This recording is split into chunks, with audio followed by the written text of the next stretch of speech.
To build anything that truly lasts, it takes time.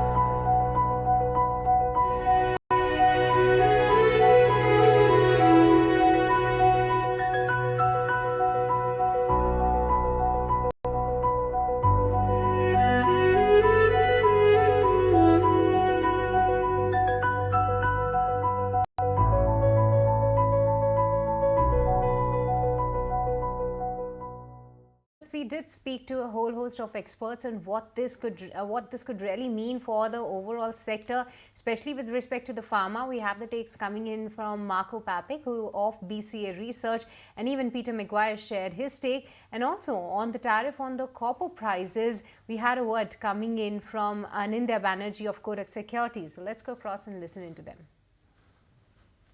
Pharma does make sense. Why? Because clearly American pharmaceutical corporations, this isn't really foreign, it's American, they've all basically moved to Ireland. And so Ireland has this very interesting situation where it's basically the fifth largest trade surplus with the US. Tiny Ireland, bigger than Canada's trade balance with the US. That is purely a product of tax sheltering by American corporates in Ireland. So I do expect that to definitely happen. I think that's going to be terrible for the US pharmaceutical companies. It's going to be negative for Ireland, but is it really going to redraw global supply chains? I don't think so. So by targeting pharma, President Trump does go after a specific sector that is sticking out like a sore thumb, and ultimately is going to hurt one country and American pharma sector. So it's not really something that I think is a macro event. It's more of a sectoral play in the US, and you should definitely be underweight US pharmaceuticals because of this. Increasing these tariffs to from a revenue standpoint. So he's got one agenda, and that is to raise revenue for America. And that's the lens that he looks through, and Howard Lutnick. As far as the suppliers, this is going to have some impact, naturally, one, to the consumer, and secondly, whether they take on board those additional costs as far as tariffs, and they absorb them. And that's something that I think any CEO or CFO has got to work through at the moment.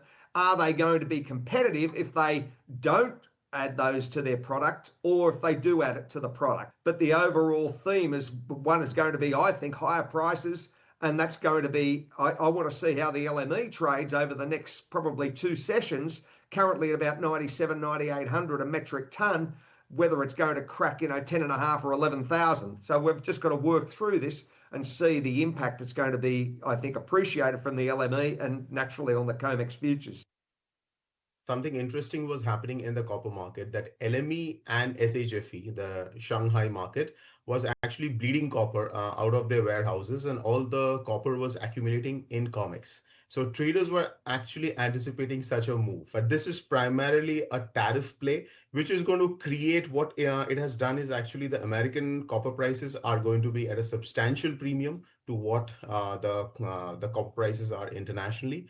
As far as the Indian market is concerned, if I take MCX as a reference point, of course, it won't be as pricey as where the COMEX is trading, but it will definitely tick higher because a lot of the copper is going to get sucked into the US market. What will be the impact on the end user demand? See, for America, it has to have a negative impact. It can have eventually a negative impact on demand.